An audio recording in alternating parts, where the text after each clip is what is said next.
Oh God, is that Jake? What is he up to this time? Hey everyone! The prodigal son has returned. Time to enjoy some good food. Excuse me, sir, could you please lower your voice? We're trying to enjoy our meals here.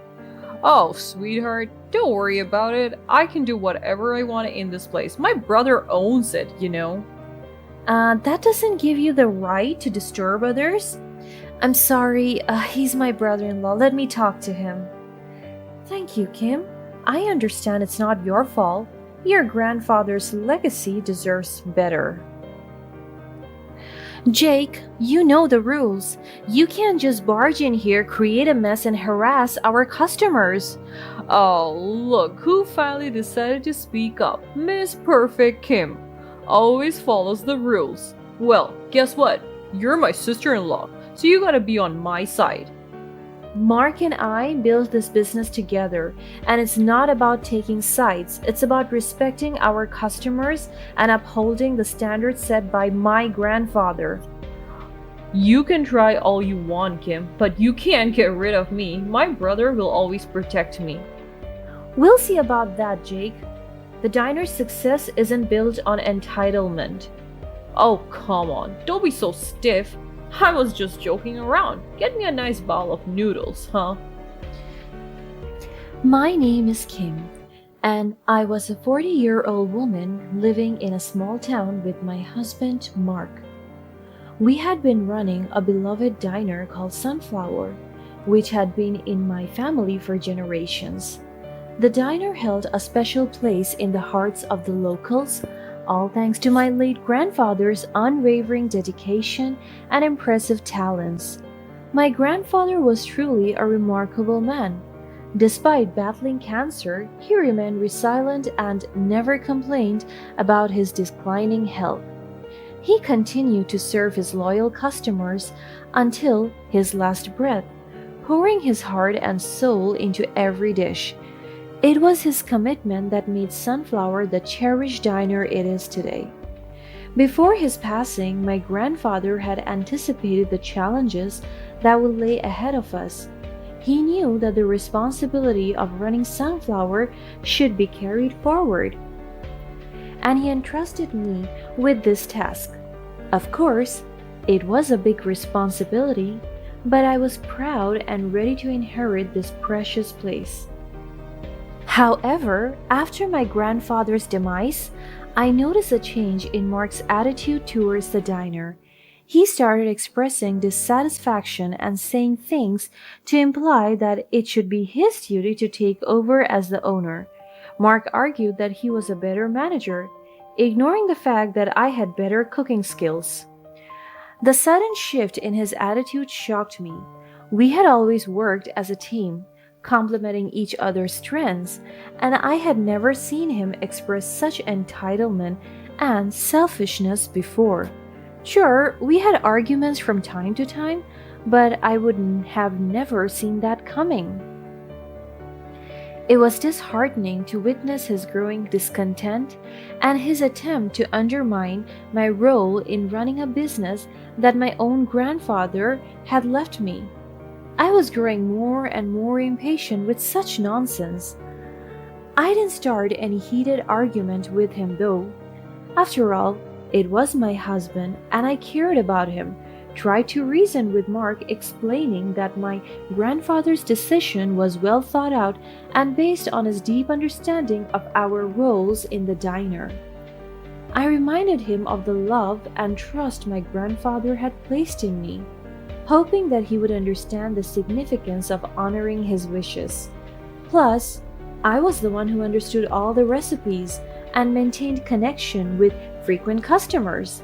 I had closely observed my grandfather's cooking techniques and learned how to replicate those delicious signature flavors of Sunflower's foods. However, instead of finding common ground, our conversations only seemed to exacerbate the tension between us. Mark remained adamant and he wasn't willing to compromise. It seemed to me that his desire to take over the diner overpowered any sense of unity we had built over the years. and it was truly heartbreaking to me. As days turned into weeks, I found myself torn between my love for Mark and my duty to carry on my grandfather's legacy. I felt an immense weight on my shoulders, unsure of how to navigate this strange situation. Sunflower used to be my safe place, but now it felt clouded by this terrible conflict, and I felt guilty for letting the argument happen in the first place. Despite such hardships, the diner was actually doing well. Under my management, Sunflower continued to flourish, much to the delight of our loyal customers. They marveled at the familiar flavors, saying that it felt as if my grandfather was still present in the kitchen, guiding my every move. Their praise and support served as a reminder that I was on the right path. At some point, it was the only thing that kept me moving. Little did I know that the challenges ahead were far from over. One day, Mark's younger brother Jake returned to town after a period of aimless wandering. Jake had always been a bit of a troublemaker, never holding on to one job for too long and often causing concern within the family. He had been moving from place to place, and at some point, no one knew where he was. His arrival brought mixed emotions because we all hoped that he had turned a new leaf, but at the same time feared the chaos he could potentially bring. Anyway, one of the first things Jake did was to pay a visit to the diner. However, his presence soon proved to be disruptive. I still remember that moment when I saw him walk past the door. I thought to myself, "Oh God, is that Jake? What is he up to this time?" Hey everyone, the prodigal son has returned. Time to enjoy some good food. "Excuse me, sir. Could you please lower your voice? We're trying to enjoy our meals here." Oh, sweetheart, don't worry about it. I can do whatever I want in this place. My brother owns it, you know. That doesn't give you the right to disturb others. I'm sorry. He's my brother-in-law. Let me talk to him. Thank you, Kim. I understand it's not your fault. Your grandfather's legacy deserves better. Jake, you know the rules. You can't just barge in here, create a mess, and harass our customers. Oh, look who finally decided to speak up. Miss Perfect Kim always follows the rules. Well, guess what? You're my sister-in-law, so you gotta be on my side. Mark and I built this business together, and it's not about taking sides, it's about respecting our customers and upholding the standards set by my grandfather. You can try all you want, Kim, but you can't get rid of me. My brother will always protect me. We'll see about that, Jake. The diner's success isn't built on entitlement. Oh, come on, don't be so stiff. I was just joking around. Get me a nice bowl of noodles, huh? Didn't want to make a big deal out of it. I told him to move to a more secluded table and got him food. I went to call Mark, and the moment these two saw each other, they started becoming even more disrespectful. Jake was like the more terrible version of Mark. He behaved boisterously, creating a commotion that disturbed the peaceful ambience we had cultivated. To make matters worse, he carelessly dropped his food on the floor, showing no regard for the effort that went into preparing it. His actions were in stark contrast to the value we held dear at Sunflower: respect, kindness, and an appreciation for good food. To add insult to injury, Jake shamelessly enjoyed a hearty meal and left without paying. It was clear that he saw the diner as nothing more than a source of free food, and he would ignore the hard work and dedication that went into its operation. In the following days, Jake audaciously returned to the diner, hoping to indulge in more free meals. He seemed to have no difficulties taking advantage of the family. His behavior threatened the atmosphere we had strived to maintain, and that deeply troubled me.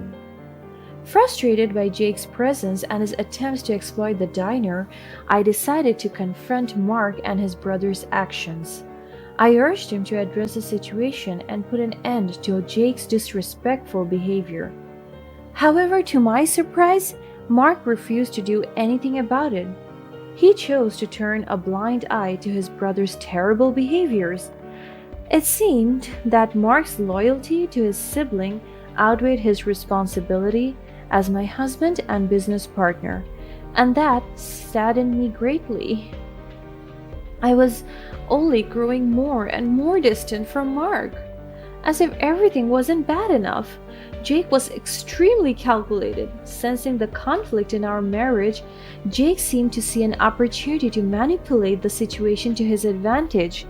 He began visiting the diner more frequently, engaging in secretive conversations with Mark in the kitchen. Their hushed whispers and exchanged side glances only fueled my suspicions.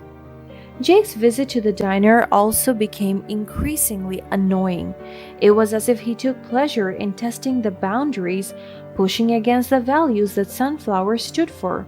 His audacity threatened to tarnish the diner's reputation. I was not just angry, I was tired. It was exhausting to keep up with their unnecessary drama. As a way to escape, I immersed myself in the art of cooking. I found joy in the kitchen like I have never done before. It was during those moments that I could momentarily block out their secretive discussions and concentrate on providing exceptional meals to our customers. I made it my mission to ensure that they remained happy and comfortable. I paid extra attention to their needs, going above and beyond to create a welcoming atmosphere. By providing exceptional service and quality meals, I hope to shield our customers from the discomfort Jake's presence caused. Slowly but surely, my efforts paid off. The smile on our customers' faces, the appreciative nods, and the kind words of gratitude reassured me that I was succeeding. Despite the chaos in my personal life, Sunflower remained a place where people could find joy. But of course, that meant I was working twice as much as I used to. During one of our diner's scheduled days off, I decided to pay a visit to Sunflower to catch up on neglected cleaning tasks. As I approached the door, I realized it was unlocked. A sense of unease washed over me as I cautiously stepped inside. Who would show up here today? It was supposed to be just me. To my disbelief, I found Mark and Jake seated at one of the tables, deep in conversations. They had architectural plans spread out before them, and it became clear they were planning a redecoration for the diner. Confusion clouded my thoughts as I tried to comprehend their motives. It felt like in my gut I knew exactly what was going on, but I couldn't quite accept it. Mark? Jake? What is going on here? Kim, now that you've caught us here, it's time you face the truth. We've discussed it, and we believe it's best for the diner if Jake and I take control. We have new ideas and fresh perspectives. You have had your chance. How can you say that? This diner has been in my family for generations. My grandfather entrusted it to me. Come on, Kim, let's be realistic here. You're not a businesswoman. Mark has the skills to manage the diner better than you ever could. Skills? Managing the diner goes beyond just skills. It's about persevering the heart and soul of the place. God, enough with that talk. Love and passion can only take you so far, Kim. You're too stuck in the past. No, Mark. I have seen this diner flourish under my management. The customers love the food, the atmosphere. They feel a connection to my grandfather. I have honored his memory, and you want to tear it all down? Oh, please. Your attachment won't pay the bills, Kim. We have investors interested in our new vision. This is not just about growth and profit, it's about the community. You both have no respect for that. Mark, how could you do this to me, to us? The decision has been made, Kim. It's time to move on. You'll get your fair share in the divorce settlement. This is what's best for everyone involved. Divorce? And you just decided to tell me this now? There was never a right time. Don't act so naive. You knew it was coming. Fine. You can put an end to this marriage, but you can't take Sunflower away. I will fight for what's rightfully mine for the diner's legacy. As we spoke, Mark gave me the divorce papers. The words written on those sheets declared that our marriage was over. It was an unimaginable blow, as the vows we had once exchanged now felt hollow. The pain cut deep as the reality hit me like a punch to the gut. Mark had manipulated me, exploiting my dedication to the diner, all while Jake secured financial support to purchase my half of the diner's ownership. In this twisted turn of events, it became clear that Mark and Jake had been working together, planning and scheming behind my back. The weight of their actions threatened to crush me, but I knew that I couldn't let their betrayal define me. I had a choice to make: to succumb to the pain or rise above it. The path ahead would be filled with legal battles, emotional turmoil, and rebuilding my life from the ground up. But I was determined to master every ounce of strength, to prove that the Sunflower Diner deserved it all. And so I summoned my strength and sought legal counsel to contest Mark and Jake's claim over the diner. As the legal proceedings began, I soon realized the uphill battle I faced. The brothers had managed to hire reputable lawyers, making their case appear intimidating. But I knew justice was on my side. I turned to the online community for support, sharing the story of the diner's origins, the deception I had endured, and the threats to its legacy. I was amazed by the response. People rallied behind me, expressing their outrage at the brothers' deceit. The community organized peaceful protests, demonstrating their unwavering support for Sunflower and its rightful owner. Amidst the legal battles, a breakthrough occurred. As I delved deeper into my grandfather's will, hidden clauses surfaced. The will explicitly stated that only a direct descendant could be entrusted with the ownership of the diner. This revelation became a turning point in the case, exposing Mark and Jake's attempts to take control away from me. As the truth unfolded during the legal proceedings, it became evident to everyone involved that Mark and Jake's actions were driven by greed and manipulation. The court ruling down came in my favor, acknowledging my rightful claim as the true heir to the diner. With the legal victory, I embarked on the task of rebuilding the diner, determined to breathe new life into the establishment while honoring my grandfather's legacy. I poured my heart and soul into its restoration. The support of the community continued to fuel my dreams as they eagerly returned to Sunflower, embracing its revival with open arms. Meanwhile, the consequences of Mark and Jake's tricks caught up with them. They were ordered to pay a significant sum as a result of their action, and their promises to the investors were never fulfilled. Unable to meet their obligations, they were forced to flee the town, and I never had to see the two of them again. In contrast, I found peace and joy in the knowledge that justice had been served. The diner, once threatened by their betrayal, thrived under my care. As the years passed, Sunflower became a beacon of hope and inspiration. I cherish my role as its owner and protector, ensuring that my grandfather's legacy continued to live on. The happiness I found in my work and the unwavering support of the community became the foundation for a future that was brighter than I had ever imagined. And as I stood behind the counter of Sunflower, greeting the familiar faces of loyal customers, I knew that the triumph over Mark and Jake had forever shaped my life. I am now happier and more grateful than ever. I'm going to my parents' house for a month. What will you do about your chores at home if you're leaving, my son, and getting divorced? My mother-in-law gave me divorce papers. This works out well, she said when I left. I filed for divorce, went to my parents' house, and told my dad. After a month, my mother-in-law called me non-stop. Please, I messed up, I'm sorry, help me. My name is Emily. I'm 38 years old and I work in an office. Right now, I live with my husband, Tucker, and my mother-in-law in their house. Even though I should feel happy about being married to Tucker, I really regret it. The reason is that my mother-in-law bullies me all the time and never changes her behavior. Tucker and I met at work. Our companies were partners, so we often worked together. Over time, we became closer and started going out for meals and dates. After about a year of dating, Tucker proposed, and we decided to get married. That was 3 years ago when I was 35. At the start of our marriage, we were really happy. It was just the two of us, and I hadn't realized what my husband was really like yet. We both had good jobs and made good money.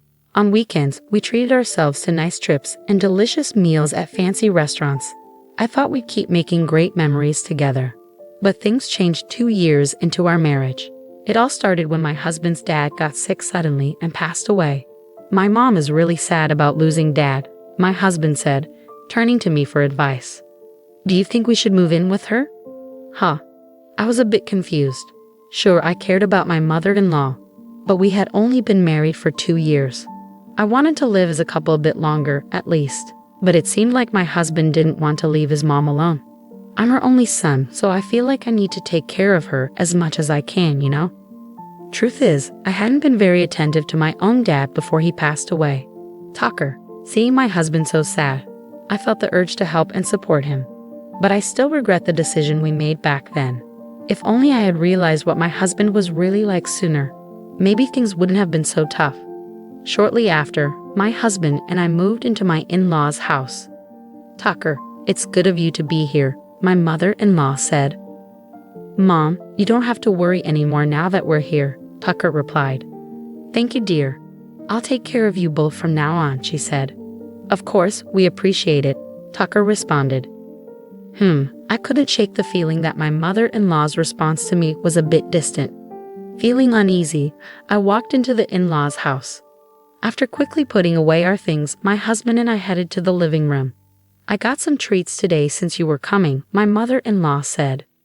These are from my favorite bakery. I love the almond paste they use, my husband exclaimed happily, and I couldn't help but smile at his childlike excitement.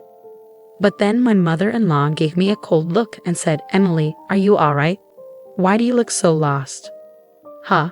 I brought some pastries, so let's hurry and make some coffee. I'm sorry, where are the coffee pots and things? You're so useless, aren't you? Huh?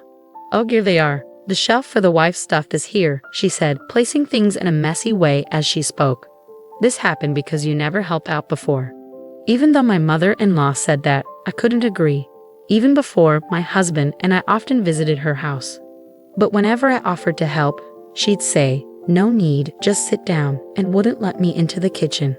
Maybe she had strong preferences and didn't want anyone else interfering with her space, I thought later. I decided to stop offering to help altogether. Yet she would still get mad at me out of nowhere, which I thought was unfair. In response, my mother-in-law gave me a harsh look. What's with that look? Do you have a problem? She snapped. No, I didn't want to argue directly with her. Instead, I hoped my husband would step in and stop her. I glanced at him sitting at the dining table, but he seemed unconcerned, busy playing with his phone. It made me mad that he didn't care about me, his wife, being unfairly scolded. I never expected to face such unpleasantness right from the start. I started feeling anxious about living with my mother-in-law. And so, living with my mother-in-law began, and right away, problems started arising. It happened early in the morning. Hey, Emily, why are you still sleeping? I quickly checked the time on my phone.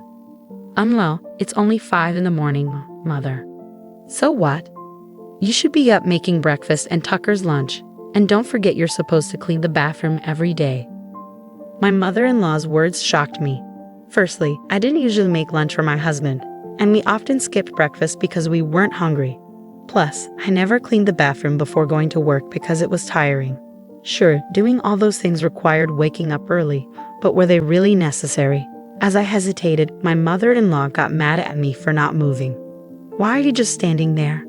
Hurry up. What kind of upbringing did you have to become so useless? She scolded. Her words angered me, so I decided to do exactly as she said.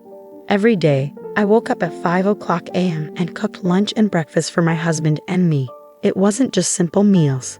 I made fancy dishes, and I always cleaned the bathroom thoroughly. Surprisingly, I started feeling better about cleaning the bathroom. It felt good to have a clean bathroom every day. My husband appreciated my hard work and thanked me for the meals and cleaning. But my mother-in-law didn't seem happy. She kept demanding more from me. Today, I feel like having Japanese food. No, wait, Italian. Oh, but it has to be authentic. Make pizza from scratch, cook pasta, and get that red wine from the fancy shop. My mother-in-law would make these demanding requests as if it were a special occasion. And the frustrating part is that my husband always listens to her. Make sure you do it exactly how my mom wants, he'd say, leaving everything to me. He didn't help at all. And once I took charge, he wouldn't lift a finger. Most of our precious days off were spent preparing the dinners my mother-in-law desired. On top of that, she would complain to me about various things. You're a wife. Why are you still working? You should be at home supporting your husband. Plus, you're getting older, and the time to have children is running out. Do you realize you're almost worthless? She'd say. Every day, my mother-in-law bombarded me with hurtful words, causing me to question her character. What kind of upbringing would produce someone like her? And my husband never stood up for me. One day, already stressed from work and dealing with my mother-in-law, my husband said something to me. My mom says you're neglecting the housework. Is that true? You never listen to me and always act defiantly. I used to appreciate you making lunch every day, but now I hear it's all frozen food. Do you really believe what your mom says? Of course I believe her. Why wouldn't I? Are you suggesting my mom is lying? You're acting terribly as a wife. Can't you fulfill your role properly? My husband snapped. I was furious at his words. What are you talking about? Just look for yourself. I make homemade lunches, clean, do laundry, and cook dinner every day. I protested. I'm telling you to stop lying. What mom says is true, Tucker. You're acting crazy, you mama's boy. What are you even saying? You never believe me or help me with anything. What exactly do you want me to do? You're such a nuisance, I retorted. It's just as mom says. Tucker's face turned red as he angrily responded. After that big fight, their relationship worsened. Whenever my mother-in-law harassed me, Tucker would join in and insult me too. Hey, is dinner ready? I just got home. Hurry up, my husband demanded. You're so slow and useless, my mother-in-law chimed in. Well, you're both failures, so it's no surprise, I muttered under my breath. Never mind, let's just go out to eat together, my husband suggested. That sounds good. Let's go, my mother-in-law agreed. They left me behind and went out to eat together, completely excluding me from the family. Every day, I endured insults and belittlement from both of them. Did I really need to put up with this marriage? That's when an unexpected opportunity came my way, and I thought, with this, I don't need to stay with my husband and mother-in-law anymore. Amidst all the turmoil, my husband and mother-in-law kept harassing me as usual. You're absolutely worthless as a daughter-in-law. I can't fathom how my son ended up marrying you. She scolded me while my husband chuckled along. It's time for a change, I interrupted, standing firm in front of them. I'm going back to my parents' house for a month. They both stared at me with widened eyes, a mix of surprise and anger evident on their faces. What? What about the house? What if there's a fire? My husband panicked. Yeah, you're being incredibly irresponsible. If you're leaving, then divorce my son. My mother-in-law yelled, grabbing something from a drawer. It was the divorce papers. She threw them at me. Go ahead, sign it, she challenged. Oh, Mom, you're prepared for this, my husband remarked, surprised. That's right. You have no choice but to obey us. If you don't like it, then get a divorce. This is a convenient situation, my mother-in-law asserted. Fine, let's get divorced then, I responded firmly. They both widened their eyes in shock at my response, but I ignored their reactions and picked up the divorce papers, starting to fill them out. I'm done with my part, so please leave quickly, I told them. My husband blinked at me in disbelief. Was that earlier just a bluff? That was really lame, he muttered. But when I insisted, he probably glared at me. Don't mess around. I'm serious. Let's get divorced, I said firmly.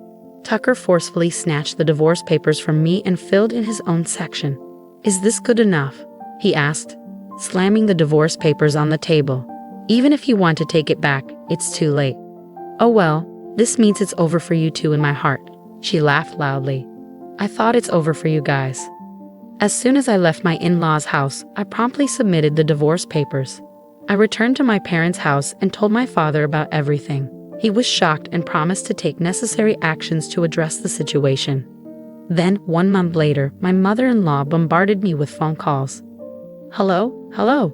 You, what do you want? We're complete strangers now. Please don't say that. Tucker and I are in a difficult situation," I responded. "Oh really? That must be tough for you," she replied sarcastically. "I haven't said anything yet. I'd rather end this call. Can I hang up?" "Wait, I have a favor to ask. Can you talk to your father?" my mother-in-law pleaded. "Why should I, after everything you and Tucker put me through?" I retorted. "I'm sorry about that. I didn't realize that your father's company is an important business partner of the company Tucker works for," she explained.